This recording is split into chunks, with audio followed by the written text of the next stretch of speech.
Hello, and welcome. Welcome once again to the Secrets of the High Demand Coach podcast. And I'm here with yet another high demand coach, and that is the one and only Elizabeth Solaru. She's a former scientist and headhunter, get this, turned business coach and strategist. She's honed her expertise in understanding luxury clients, having successfully set up and run the world-renowned and multi-award-winning Elizabeth's Cake Emporium and the Luxury Business Emporium. Elizabeth is the co-host of the Luxury Business Podcast and Luxury News Weekly podcast, and is considered to be a leading expert in the world of luxury selling. And she's here now. We were joking ahead of time because it's been like a year in making, trying to get, she's a very, very busy woman. And we finally got her on the show. So Elizabeth, I'm so excited to have you on. I'm so excited to dive into this world of luxury selling. But before we get there, I'd love to just kind of take a step back and say, tell us a little bit about what you were doing before getting into the world of selling, and how did that ultimately lead you to make the leap? Gosh, a potted history. Again, started as a scientist. I worked in a lab. I was doing research, diagnostics, etc. Worked in a lab for about 13 years and then decided one day to go into the world of business, as you do. So the logical thing for me to do was maybe do an MBA. I did that, and I then fell into headhunting because somebody, through networking, someone who was very prominent was setting up his own company, and he asked me to join it. So I became a headhunter, and I began to understand C-suite executives, how they think, how their lifestyle, how they manage people, leadership, etc. And that was a fun job to do. So I did that for several years, then got seconded to a government department. And after that, I then decided to set up my own business because you get to a milestone birthday and you think it's now or never. So I decided to set up a cake company, which was my dream when I was a child. And I did not think that selling cakes would land me where I am today, because I was literally selling cakes to billionaires and royal families and people I never would have imagined in my wildest dreams. So that got me closer to understanding how very high net worth, ultra high net worth people think. And then I began to notice that there are distinct types. Because to many people, when you talk about high net worth people, they think they're all the same, or they define them by money. I chose to define them by psychographics and psychological behaviors. I am not a psychologist by any means, but putting my scientist hat on, I was able to look through my data and then come up with different types and different definitions. And that's how I landed where I am today. Fascinating. And so now you're in this world of helping others to sell into luxury spaces. And so tell us a little bit, again, you use this phrase luxury selling, and this goes right into the point you made about there's different types here. So give us a definition. What separates luxury selling versus kind of your standard sales? Okay. With luxury selling, it's more of a relationship. So it's actually not selling. And I know it sounds like an odd thing to say. You're actually not selling. So you're not giving them the hardcore sales or the patter, because many of them, before they come to you, because they're so time poor, they are actually pretty motivated. So if they're not motivated, don't even bother selling, don't even bother showing them anything, because they don't want to waste their time, and you certainly don't want to waste their time.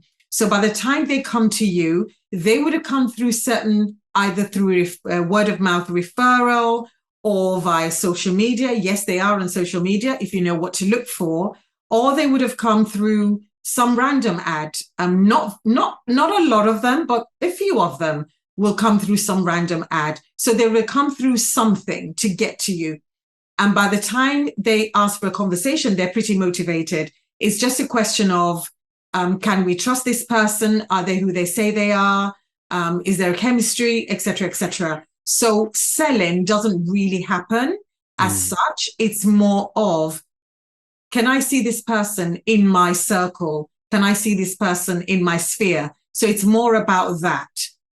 essentially. So that in a nutshell is the difference between ordinary selling, where you're trying to convince people, say you're a double window glazer salesman or something, and you're trying to convince people to buy from you. That's not the case at all. People would have made up their minds. Do I trust this person? Do I believe this person? Can they deliver? And if the questions are yes, and there's also a question of, depending on the luxury client, this item that I'm buying, is it going to make me look good? Is it going to give me cachet amongst my friends? Is it going to make me comfortable? Is it going to make me feel safe? So those are some of the questions, and that's some of the difference between ordinary selling and luxury selling. Yeah. Yeah. And what would you say are some of the most common mistakes that folks make early in their journey of trying to sell in the luxury space? They make it all about them or their product. So what do I mean by that? Yes, you've got to have a good product, and it doesn't necessarily have to be the best product in the world. And I know people are surprised when I say that, because people think they've got to make the product as perfect and as amazing as possible. It's not about that. So some of the mistakes people make is not knowing the client type. So if somebody's in front of you and they are, I've identified about 7 different types, but let's take a couple of types, for example. So let's take what I call a comfort first. They don't care about the money. It's more about, am I comfortable with this person selling, and am I comfortable with the product? So there's comfort first or safety first. And if I buy from this person, will they keep their mouth shut about selling to me? Because there are times I've sold to clients and I'm not allowed to, again, I've signed NDAs. I'm not allowed to talk about them. I'm not allowed to talk about what I sold. Even if sometimes I travel, I take my cakes and I travel abroad. I'm not allowed to say where I am. I have to turn off my geolocation, because for them, there's a real risk. There's a real security risk. Now, contrast that, the safety first type of client with an aspirational type of client. So aspirational client, yes, they have a little bit of money. They're not as rich, but they have, their heroes might be influencers. Their heroes might be a business tycoon. So they're trying to aspire to that kind of lifestyle. So the language is completely different. So how you sell to them is, you might say, oh, XYZ has something similar, or you're able to boast about people they look up to that you've sold to. So again, it's a completely different way of selling. So those are a couple of examples of how you sell to the different types of luxury clients. Right. That's fascinating. So a question that I have, and I think your story is very helpful, and then some of what you're doing now, but how do you move up market, right? Was your first cake to a billionaire, or was there a process of kind of getting into those circles, and how do you make that transition? Okay. There definitely is a process of making that transition. You have to make it happen. So I said earlier on, you've got to have a good product. But the problem is, it's not enough to have a good product. It's the marketing, it's the elevation. So there are times, so this is what I say to people.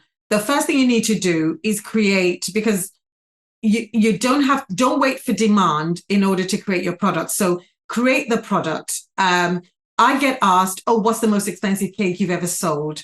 That's the wrong question to ask. You should ask me, what's the most value you've created for a client? So what's the most value you've given?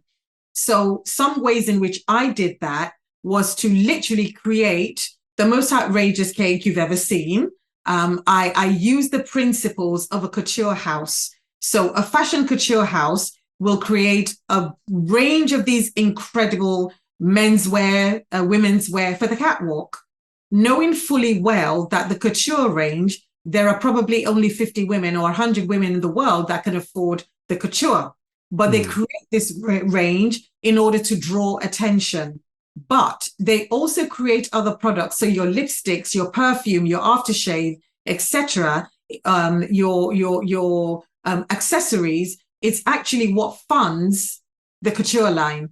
But without the couture line, you don't get that publicity, the PR, the marketing, the branding, which positions you really, really well. So that is how you do it. You create something haute couture for whatever it is you're doing, something really, really high end, just create that, even if you don't sell it. And then you look at other products you can sell that will generate the money, that will generate the cash. Because at the end of the day, it's about cash flow. And this is where the bigger brands, the bigger luxury brands, because they have the money, they can actually pump a lot of money into creating the couture, into the marketing, the PR. And then when you've created that amazing product, you need to get the marketing around it right, the branding around it right.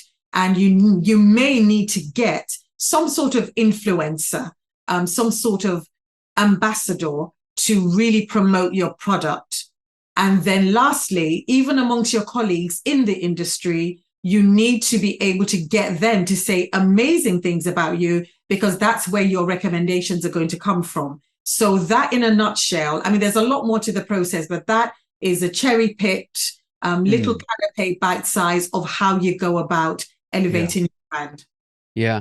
And that can, it's a lot of work. It's worth it. But the question that I have is it worth it for everybody? Should everybody move up market, or how do you know if it's right for you and the business that you're trying to build? That's a brilliant question, because if we look at the different levels of any business, some people it might be worth it if you're a service provider, et cetera, or if you produce a certain type of product, to just be in the middle, or even to be in the volume market. Because if it's not too much trouble, it doesn't take too much time, and you can really whip out your products or your services, there's no point in moving upstream, because upstream is a lot difficult. Yes, it's worth it because not just the money, but the cachet, et cetera. But you need to really, really be honest with yourself and say, is it worth the return on investment? Is it worth it? Because with a luxury brand, you might not see return for a few years. And can you hold on while that's happening, while you're trying to make that happen?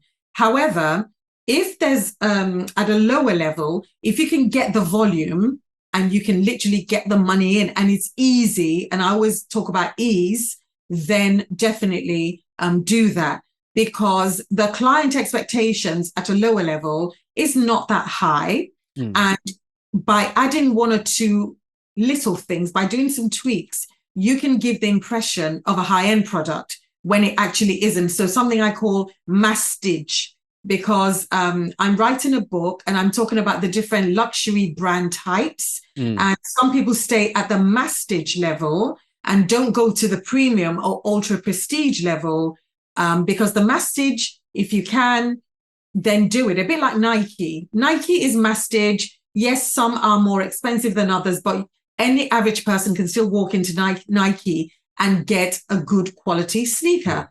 So again, it's the same principle. Yeah. And so let's say someone's made the decision, they're going to go into it. What kind of mindset shifts do they need to make about the process that will help them accelerate their movement forward and keep them from getting tripped up along the way? That's, again, another brilliant question, because it's all to do with mindset and confidence. And one, you need to believe so much in your product, but you also need to know the flaws of your product. And you need to be very open about, in fact, you can actually make a virtue of those flaws, because in luxury, things are not necessarily perfect. It's not about attaining perfection.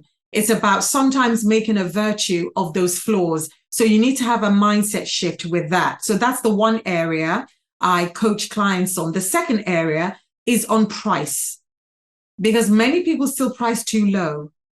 And then many people go the other way and they overprice. So again, I teach about the different types of pricing. There are 7 different types, and I've tried all 7. And the most important pricing is the value-based pricing. And there's a saying that luxury sets the price. And to many people, it's a scary thing to suddenly add another 0 to your pricing. So how do you feel? You need to feel very comfortable about it, so that when you tell people your price, you do not blink. So even if people are trying to get you to justify your pricing, which some clients will, and you have to be ready to justify your pricing and the value that you're providing, et cetera, but you have the confidence to do so. But where many people fall down is that they haven't got the confidence to do so. So those, for me, to briefly answer your question, are the two mindset shifts that people need to make when it comes to selling luxury. Yeah. I'm fascinated by this concept of making a virtue out of a flaw. Could you give us an example of that, maybe from your past or one of the clients you've worked with? Oh, absolutely. And I'm lucky because what I do is artistic. So because what I do is artistic, even when I make a mistake, so I use the principle, the Japanese principle of I think kintsugi, it's called. And it's essentially when you have a broken plate, you glue it together, but along the crack line, you line it with gold. And then you have this incredible, beautiful looking plate, and people don't even know that actually it was where it cracked or where it broke. So that's the easiest explanation. Yeah. So I'm not saying the product that you produce must be functional, in fact, super functional. But in terms of everything else, any little flaws, you need to make a virtue. So you need to not hide them away, but highlight them with gold, as the Japanese do. Yeah. Wow. Fascinating. So there's so much in here, and I wonder if you could just kind of bottle it up for us. And I'm going to ask a question I like to ask all of our guests, and it's this. What's the biggest secret that you wish wasn't a secret at all, especially in this world of luxury selling? What's that one thing that you wish everybody knew? I really wish people knew that all you have to do is pick up the phone and ask. Because of technology, we slide into people's DMs, we send them emails. We don't do the things that we should do, i.e. pick up the phone. Because when you pick up the phone and speak to a human voice, when people call me or when I call people, you can hear either people are happy or they're sad or fearful or they're nervous, et cetera. There's a connectedness there that makes people sometimes, they would say yes to you because they know it's brave to pick up the phone and call someone you don't know, to ask. And I do that. If I want to collaborate with someone who is way bigger than me, and I've done that, I've collaborated with massive brands, massive luxury brands, the best thing to do is pick up the phone and do that. And I have an amazing story of how I ended up working for the late Queen Elizabeth. I ended up working with her cousin, who is her name's Elizabeth, by the way, Lady Elizabeth. I ended up working for her because I literally picked up the phone and it was right place, right time. They were looking for a cake maker. They tried several cake makers. I just happened to call, and then I delivered samples a couple of days later, and I ended up having a relationship and working with her. And she was a Queen's cousin, and that's how I kind of got into, again, the high-end world, one of the ways I got in. So my point is, don't be afraid to pick up that phone and just talk to someone. Even if it's a no, it's not the end of the world. Yeah. So true. The last question that I have, and then I'd love to make sure folks know how they can get in touch with you here before we wrap up. But before we get there, I'm going to have you take off your coach hat for a moment, your strategist hat, put on your CEO hat, kind of jump down into the ring with the rest of us and talk to us. What's the next stage of growth look like for you and your business? And what challenge do you think you'll have to overcome to get there? Gosh, for me right now, I'm thinking about automation because I do want to grow the business. I'm thinking about automation. I'm thinking about writing a book about all this because there are amazing books on luxury out there, but they're written from the perspective of a massive luxury brand, of people who have lots of money. But for people like me who started from nothing, there's literally nothing out there, and nobody hardly talks about luxury clients. So that's another stage of growth for me, putting myself out there and having my thoughts that are going to be on paper judged. So automation, there's that. And then my speaking career is also taking off. So again, that's another stage of growth for me, because there's no CEO. And again, I know this from being a headhunter. There's no CEO or C-suite executive that doesn't give speeches or present, because that's how you inspire, that's how you grow your team, that's how you train your team and coach your team. So there's something about going out there, speaking, having your thoughts out there that, again, signifies another stage of growth for me. So that in a nutshell is what I'm thinking about in terms of my growth. That's fantastic. That's very exciting. Can't wait to hear more out of the world as you get this, hopefully this book out there, you get on your speaking tour. If you come by this side of the pond, please look us up. Would love to connect with you then. But before I let you go, there's some folks that are listening and it's like, this is just opening up idea after idea after idea for them. And they know it's exactly what they need. How can they get in touch with you? If you can find me on LinkedIn, Elizabeth Solaru, LinkedIn, Elizabeth, and connect with me there. And because that's the platform I've chosen this year to share a lot of my thoughts and articles and ideas on the luxury business. So yeah, that's where I would love for people to connect with me. Fantastic. Fantastic. Well, Elizabeth, thank you so much for being on the show. It's just an absolute pleasure having you here. And for those of you listening and watching today, you know, your time and attention mean the world to us. I hope you got as much out of this conversation as I know I did. And I cannot wait to see you next time. Take care.